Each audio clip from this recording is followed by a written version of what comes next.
김대리, 이거 한번 읽어봐. 지금은 아마 별로 안 끌릴 텐데 그래도 일단 책장에는 꽂아두게. 언젠가는 꺼내게 될 날이 있을 거야. 그런 시간들은 늘 나중으로 미뤄졌습니다. 그리고 나중은 오랫동안 오지 않았습니다. 은퇴하고 나서 처음 몇 달은 솔직히 말하면 어쩔 줄을 몰랐습니다. 매일 아침 6시면 눈이 떠졌는데 급히 일어나야 할 이유가 없는 그 아침이 처음엔 어색하고 낯설었습니다. 넥타이를 매지 않아도 되는 아침, 보고서를 챙기지 않아도 되는 아침. 그게 분명 행복이어야 했는데 처음 얼마간은 오히려 가슴 한켠이 서늘했습니다. 30년 넘게 아침마다 서둘렀던 사람이 갑자기 서두를 것이 없어지면 이런 기분이 드는 모양입니다. 그 공백 속에서 저는 오래도록 서재 구석을 멍하니 바라보거나 창밖으로 오가는 사람들을 이유 없이 오래 바라보곤 했습니다. 그날도 그런 아침이었습니다. 유난히 맑은 날이었고 이른 봄답지 않게 햇살이 깊고 따뜻하게 창가로 쏟아졌습니다. 창문 한쪽에 걸어둔 얇은 커튼이 아주 느리게 마치 숨이라도 쉬는 것처럼 흔들리고 있었고 그 사이로 비집고 들어온 햇살이 책상 모서리에 길고 옅은 사각형을 만들어 놓고 있었습니다. 저는 그 햇살 줄기를 멀거니 보다가 아내가 미리 끓여두고 나간 홍차 한 잔을 들고 서재 의자에 천천히 앉았습니다. 찻잔 위로 가늘고 하얀 김이 실처럼 올라오다가 소리도 없이 사라지는 것을 보면서 별다른 생각 없이 그냥 그 자리에 앉아 있었습니다. 서재라고 해봤자 그리 넓지 않은 방이었습니다. 벽 한쪽을 따라 낮은 책장이 놓여 있었습니다. 그 위에는 읽은 책과 읽지 않은 책들이 시간의 순서도 아니고 두께의 순서도 아닌 채 뒤섞여 꽂혀 있었습니다. 직장 다닐 때는 제대로 들여다볼 여유도 없던 공간이라 은퇴 후에는 가끔 여기 앉아 책장을 멍하니 훑어보는 것이 하나의 습관처럼 되어 있었습니다. 그런데 그날은 달랐습니다. 시선이 어느 한 자리에서 멈췄습니다. 다른 책들보다 한 뼘은 더 두껍고 등이 조금 바랜 책 한 권이 눈에 들어왔습니다. 꺼내보기도 전에 이미 알았습니다. 오래전에 선배님이 주신 책이었습니다. 제가 한창 현장 일에 치여 정신없던 시절이었습니다. 박 선배님은 당시 회사에서 저보다 한 직급 위에 계셨는데 특별히 가깝게 지내던 분은 아니었어요. 그런데 어느 날 퇴근 무렵 당신 책상 위에 놓여있던 책 한 권을 아무렇지도 않게 제 손에 쥐어주시더니 짧게 한마디만 하셨습니다. 선배님의 목소리가, 그날의 짧은 그 한마디가 이상하게도 지금까지 기억에 남아 있었습니다. 김대리, 이거 한번 읽어봐. 지금은 아마 별로 안 끌릴 텐데 그래도 일단 책장에는 꽂아두게. 언젠가는 꺼내게 될 날이 있을 거야. 그때는 그 말이 무슨 뜻인지 잘 몰랐습니다. 감사합니다 하고 받아들이긴 했는데 사실 집에 와서 제목만 훑어보고는 책장에 꽂아버렸습니다.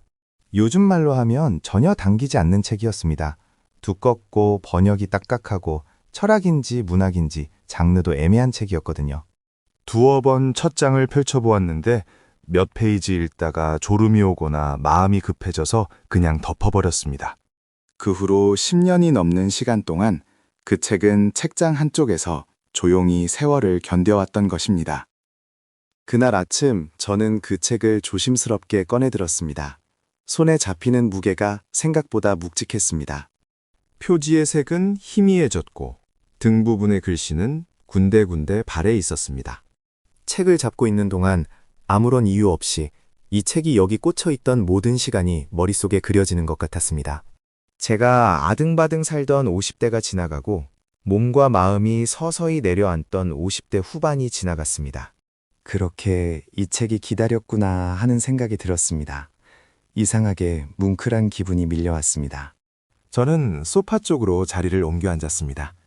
햇살이 조금 더 깊이 들어와 소파 등받이에 걸쳐 있었고 제 무릎 위로도 따스한 빛이 번졌습니다. 찻잔을 작은 테이블 위에 내려놓고 두 손으로 책을 펼쳤습니다. 마른 종이가 서로 맞붙어 있다가 떼어지는 가볍고 바스락거리는 소리가 났습니다. 오랫동안 열리지 않은 책에서 나는 특유의 냄새. 종이와 시간이 섞인 그 냄새가 코끝에 닿았습니다. 그 냄새 하나로 저는 잠시 어딘가 먼 곳에 다녀온 것 같은 기분이 들었습니다. 첫 문장을 읽는데 신기하게도 예전처럼 눈이 달아나지 않았습니다. 예전엔 몇 줄 읽다가 멈추게 되면 짜증이 났거든요. 이게 뭐가 어려워서 이해가 안 되나, 시간이 아깝다, 이런 마음이 먼저 들고는 했죠. 그런데 그날 아침엔 달랐습니다.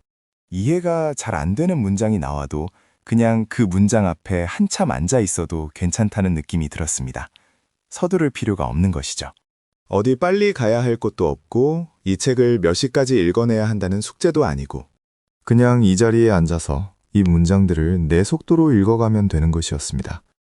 창밖에서는 이따금 바람이 나뭇가지를 흔드는 소리가 들려왔고 멀리서 아이들이 등교하는 발소리가 희미하게 섞여 들어왔습니다. 주인공은 그 소리들을 들으면서도 책에서 눈을 떼지 않았습니다. 찻잔 위의 김이 조금씩 낮아지면서 홍차가 천천히 식어가는 것도, 창가의 햇살이 조금씩 방향을 바꿔 이동하고 있다는 것도 그는 잘 알고 있었습니다. 그러면서도 서두르지 않았습니다. 그 여유가 그 자신에게도 낯설고도 새로웠습니다. 책의 두 번째 챕터쯤에 이르렀을 때였습니다. 작가가 이런 이야기를 하고 있었습니다. 어떤 것들은 오래 살아본 사람만이 비로소 읽을 수 있는 언어로 쓰여 있다고.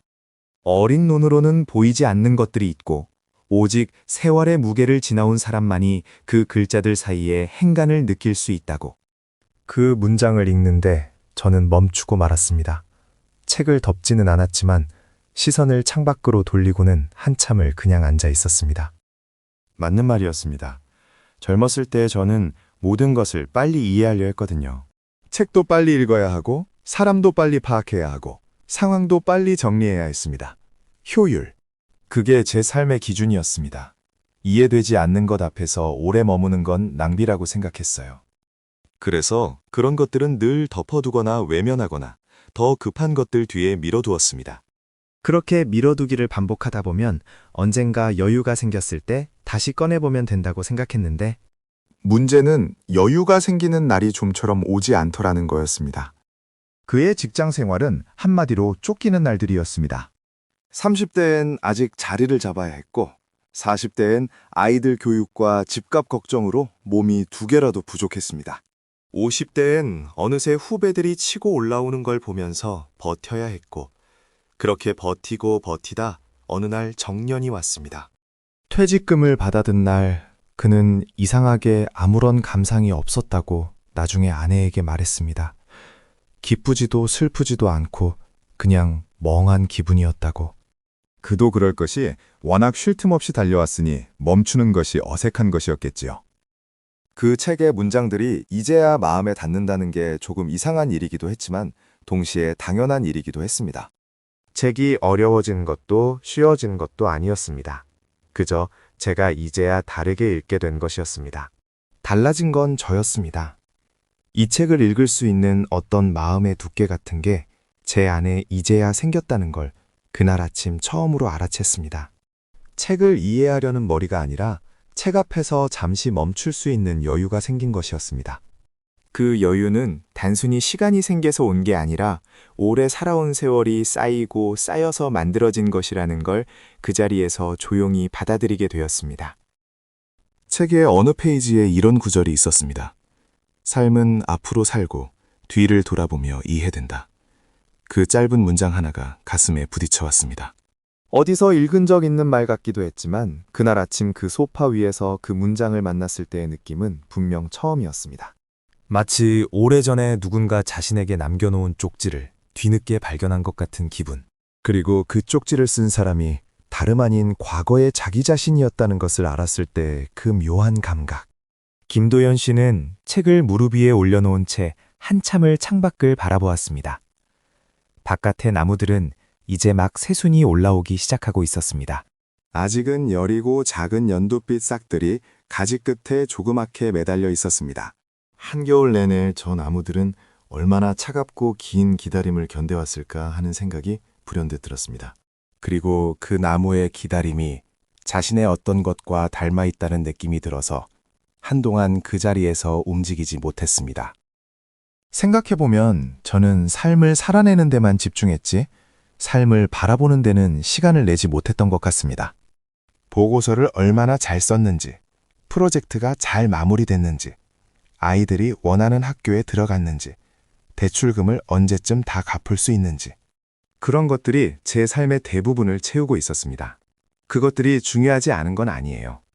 그것들이 있었기에 지금 이 안온한 아침이 가능한 것도 사실이고요. 하지만 그 사이에 한 번쯤은 멈춰서 그냥 하늘을 올려다보거나 이유 없이 산책을 하거나 마음에 드는 문장 앞에서 오래 앉아 있어도 괜찮은 시간들이 있었을 텐데. 그런 시간들은 늘 나중으로 미뤄졌습니다. 그리고 나중은 오랫동안 오지 않았습니다. 홍차는 이미 식어 있었습니다. 그는 식은 찻잔을 들어 한 모금 마셨습니다. 차갑지는 않고 미지근했습니다. 그 온도가 이상하게 편안했습니다. 뜨겁지도 차갑지도 않은 것들이 때로는 가장 오래 함께할 수 있는 것들이라는 생각이 들었습니다. 삶이 그런 것처럼. 책을 1시간 남짓 더 읽었습니다. 한 챕터를 다 읽고 나면 잠시 책을 내려놓고 눈을 감는 시간을 갖기도 했습니다. 읽은 것을 소화하는 시간이 필요했습니다. 예전처럼 빨리 넘길 수 있는 문장이 아니었기 때문입니다. 그것도 이전에는 없던 일이었습니다. 전에는 눈이 글자를 따라 달렸다면 이제는 마음이 글자를 따라 걷는 느낌이었습니다. 걷는 속도가 느린 만큼 더 많은 것이 보였습니다. 한 챕터를 끝내고 책을 반쯤 덮어놓고 있을 때였습니다. 불현듯 선배님 생각이 났습니다. 이 책을 주셨을 때 선배님은 뭘 알고 계셨던 걸까 하는 생각이 들었습니다. 언젠가 꺼내게 될 날이 있을 거라고 하셨는데 그 말이 단순한 덕담이 아니었을 수도 있겠다는 생각이 들었습니다. 선배님은 이미 그 나이를 살아보셨으니까요. 그래서 그 책이 열리는 시간을 알고 계셨던 것 같습니다. 제가 쫓기듯 살아온 50대를 이미 지나오셨으니까. 그래서 알고 계셨던 거 아닐까요? 그 책이 어떤 시간 뒤에야 열리는 책인지를. 김도현 씨는 핸드폰을 들었습니다. 연락처를 열고 한참을 스크롤했습니다. 박 선배님의 이름이 나왔을 때 잠시 망설였습니다. 오래전 연락이 뜸해지면서 거의 연락을 드리지 않았습니다. 직장에서의 인연이란 게 묘해서 조직을 떠나면 어느 순간 자연스럽게 멀어지는 경우가 많으니까요. 그런데 그날은 이상하게 전화를 걸고 싶었습니다. 책 한 권이 다시 이어주는 인연이 있다면 이것이 바로 그것이라는 생각이 들었습니다. 벨이 2번 울리다가 연결되었습니다. 오랜만에 듣는 선배님의 목소리는 여전히 낮고 깊었습니다. 조금 더 느려진 것 같기도 했지만 그 목소리에 담긴 여유와 온기는 예전 그대로였습니다. 오, 도연이, 오랜만이네. 잘 지냈어? 별일 없었지? 목소리 들으니 반갑다. 선배님, 오랜만에 여쭤봅니다. 저 요즘 잘 지내고 있습니다. 은퇴하고 나서 처음엔 좀 어리둥절했는데 이제 조금 익숙해지고 있습니다. 그렇구나. 나도 처음 몇 달은 그랬어. 뭘 해야 할지 몰라서 괜히 집 앞만 왔다 갔다 했지. 근데 익숙해지면 또 그게 좋더라고. 그래? 오늘 갑자기 전화는? 무슨 일 있나 싶어서 내가 더 반갑네. 사실은 선배님이 오래전에 주신 책을 오늘 아침에 다시 꺼내 읽었습니다.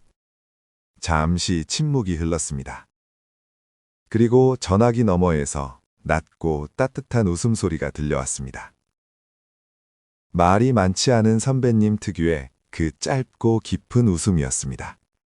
그래, 드디어 꺼냈구만. 얼마나 됐지 그게? 10년도 넘었나? 15년은 됐을 겁니다. 50대 초반에 받았으니까요. 죄송합니다. 이제야 제대로 읽게 됐습니다. 죄송하긴 됐어 된 거야. 이제 조금 여유로워진 거지? 그거면 된 거야. 그 말 한마디가 가슴 어딘가를 조용히 건드렸습니다. 이제 조금 여유로워진 거지. 선배님은 설명하지 않으셨습니다. 왜 이제야 읽느냐고 따지지도 않으셨습니다. 그저 그 한마디로 모든 것을 다 알고 계신 것처럼 말씀하셨습니다.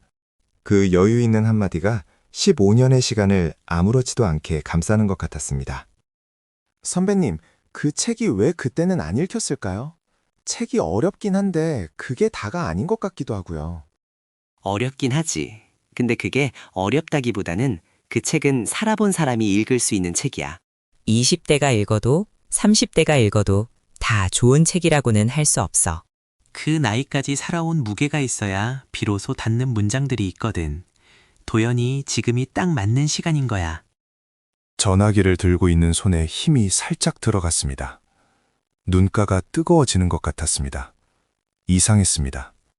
별로 슬픈 말을 들은 것도 아닌데 왜 그런지 모르게 목이 살짝 메이는 기분이 들었습니다. 아마도 그것은 오랫동안 달리기만 해온 사람이 처음으로 자신의 속도를 인정받은 것 같은 기분이었는지도 모릅니다. 빠르게 가지 않아도 된다는 것, 늦게 도착한 것이 잘못이 아니라는 것, 지금이 딱 맞는 시간이라는 것. 그 말들이 마음속에서 조용히 번졌습니다.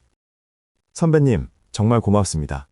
그 책 주셨을 때부터 지금까지 늘 마음에 남아 있었습니다. 뭘? 나는 그냥 책 한 권 전달한 것뿐인데 그 책이 도연이를 기다렸던 거지. 내가 한 건 없어. 그리고 다 읽고 나면 연락해. 밥이라도 한번 먹자고. 요즘 내가 몸이 좀 나아졌거든. 작년에 허리 때문에 고생했는데. 네, 꼭 뵙겠습니다. 요즘 몸은 많이 나으셨습니까? 무리하고 계신 건 아니시지요? 나이가 있으니까 완전히 낫는다고는 못하겠지만 아프기는 해. 요즘은 아침에 산책도 나가고 있어. 무리하지 않는 선에서. 나중에 같이 걸어도 좋고 봄바람 부는 날 천천히 한 바퀴 돌아도 좋지. 그렇게 하겠습니다, 선배님. 봄 지나기 전에 꼭 뵙겠습니다. 전화를 끊고 나서 김도연 씨는 한동안 핸드폰을 손에 든 채 가만히 앉아 있었습니다. 통화가 길지 않았습니다. 길어야 10분이 채 안 됐을 것입니다. 하지만 그 짧은 통화 안에 15년이 담겨 있는 것 같았습니다. 말하지 않아도 서로 아는 것들, 설명하지 않아도 이해되는 것들, 오랜 세월이 만들어주는 그런 종류의 친밀함이. 창가의 햇살은 이제 방 안 깊숙이까지 들어와 있었습니다. 소파 위에도, 바닥 위에도, 작은 테이블 위에 찻잔에도 환하게 얹혀 있었습니다. 빛이 물건들의 표면에 닿으면 그 물건들이 조금 더 따뜻하게 보이는데 그날의 서재가 꼭 그랬습니다. 오래된 책장도, 낡은 소파도, 식은 찻잔도 모두 햇살을 받아 조금씩 다르게 빛나고 있었습니다. 다시 책을 폈습니다. 읽다 멈췄던 자리로 돌아가서 다시 천천히 읽기 시작했습니다. 예전엔 이해되지 않아 화가 났던 문장들이 지금은 이해되지 않아도 괜찮았습니다. 이 책은 한 번에 다 읽어야 하는 책이 아니라는 것을 알았습니다. 여러 번 읽어도 되는 책이고, 읽다가 덮어도 되는 책이고, 어떤 날은 그냥 옆에 두기만 해도 되는 책이었습니다. 그리고 어쩌면 제 인생도 그런 것이 아니었을까 하는 생각도 들었습니다. 한 번에 다 이해하지 않아도 되는, 천천히 읽어도 되는 긴 이야기. 점심이 가까워질 무렵 그는 책의 3번째 챕터까지 읽고 나서 책갈피를 꽂아두고 책을 덮었습니다. 일어나 창가로 가서 바깥을 내다보았습니다. 봄 햇살 아래 골목길을 지나가는 사람들이 보였습니다. 느릿느릿 걷는 노부부도 있었고 유모차를 밀고 가는 젊은 엄마도 있었습니다. 자전거를 타고 지나가는 중학생쯤 되어 보이는 아이도 있었습니다. 각자의 속도로, 각자의 방향으로, 각자의 삶을 살아가고 있는 사람들. 그 모든 것이 그날따라 더 뚜렷하게 보이는 것 같았습니다. 가버린 세월이 아깝다는 생각이 없었던 건 아닙니다. 이렇게 천천히 살 수 있다는 걸 조금만 더 일찍 알았더라면 하는 아쉬움이 없는 건 아니에요. 그런데 한편으로는 그 바쁜 시간들이 있었기에 지금 이 여유가 더 소중한 것일 수도 있겠다는 생각도 들었습니다. 배가 고픈 적이 있었던 사람만이 밥 한 공기의 온기를 제대로 알듯이 쉬지 못하고 달렸던 사람만이 이렇게 아무것도 하지 않고 앉아서 책을 읽는 아침의 가치를 알 수 있는 것이 아닐까 하고요. 그는 부엌으로 가서 물을 끓이기 시작했습니다. 아까 식은 홍차 대신 이번에는 새로 한 잔 우려야겠다고 생각했습니다. 주전자에서 물이 끓기 시작할 때 나는 작은 보글거림 소리를 들으면서 조만간 선배님을 만나러 가야겠다는 마음이 확고해졌습니다. 오래 미뤄두었던 것들을 이제는 미루지 않아야겠다는 생각이 들었습니다. 책도, 사람도, 인연도. 나중으로 미뤄두기엔 남은 시간이 마냥 많지만은 않다는 것을 65의 아침은 조용히 알려주고 있었습니다. 새로 우린 홍차 한 잔이 찻잔에 채워졌습니다. 진한 붉은 빛의 찬물 위로 다시 하얀 김이 천천히 피어올랐습니다. 그는 그 찻잔을 두 손으로 감싸쥐고 창가에 서서 바깥을 바라보았습니다. 따뜻한 온기가 손바닥에서 손목을 타고 몸 안으로 번지는 것이 느껴졌습니다. 나무에 돋은 연두빛 새순들이 바람에 조용히 흔들리고 있었습니다. 저 싹들이 자라나 나뭇잎이 되고 그 잎들이 무성해졌다가 다시 가을이 오면 조용히 지겠지요. 그리고 또 겨울이 지나면 다시 새순이 돋아나겠지요. 계절은 그렇게 조용히 돌아오는 것이었습니다. 살아있다는 것이 감사하다는 말은 예전에도 많이 들었고 저도 많이 했습니다. 그런데 그날 아침에 느낀 감사함은 조금 달랐습니다. 막연한 감사가 아니라 이 찻잔의 따뜻함을 느낄 수 있다는 것에 대한 감사였습니다. 창밖에 새순을 볼 수 있다는 것에 대한 감사였습니다. 오랜 선배님의 목소리를 들을 수 있다는 것에 대한 감사였습니다. 15년 전에 받은 책을 오늘에야 펼쳐들 수 있다는 것에 대한 감사였습니다. 작고 구체적인 것들 하나하나가 고맙게 느껴지는 그런 감사. 그런 감사가 이 나이에야 비로소 가능해졌구나 싶었습니다. 그날 오후 김도연 씨는 선배에게 짧은 문자 하나를 보냈습니다. 다음 주 중으로 꼭 뵙겠다고. 봄바람 있을 때 함께 산책이라도 하자고. 답장은 금세 왔습니다. 선배님은 이모티콘 하나와 함께 이렇게 적어 보내셨습니다. 기다리고 있을게. 3글자. 기다리고 있을게. 그 짧은 말이 가슴 안에서 오래 울렸습니다. 선배님은 언제나 그런 분이었습니다. 길게 말하지 않으셔도 그 짧은 말 안에 필요한 것이 다 들어있는 분.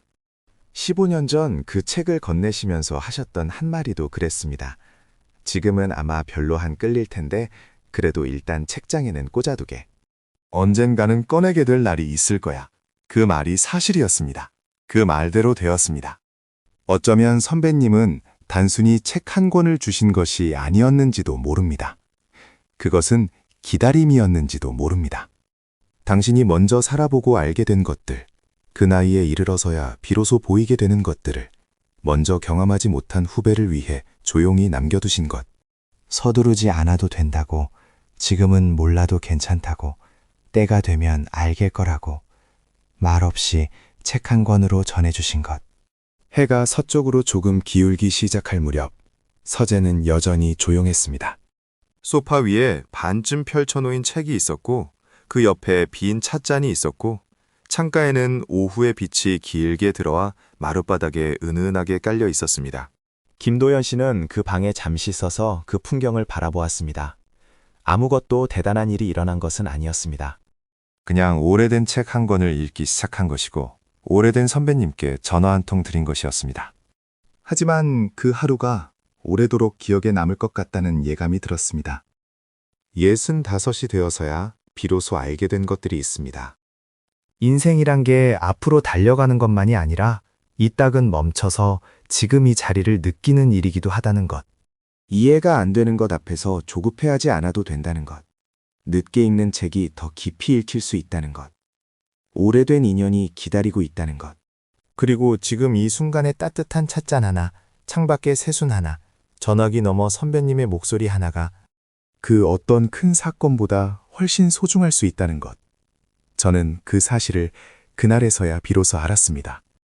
그는 소파에 다시 앉아 책을 들었습니다. 책갈피가 꽂혀 있는 곳에서 다시 펼쳤습니다. 오후의 햇살이 책 위에도 내려앉았습니다. 종이의 질감이 빛 속에서 미세하게 살아 있었습니다. 그는 눈을 책에 고정한 채 천천히 다음 줄을 읽어 내려갔습니다. 서두르지 않았습니다. 그럴 필요가 없었습니다. 가버린 세월보다 지금 이 자리가 좋았습니다. 그것이 그날 아침 65의 김도연 씨가 한 권의 책과 한 통의 전화와 2잔의 홍차로 조용히 배운 것이었습니다.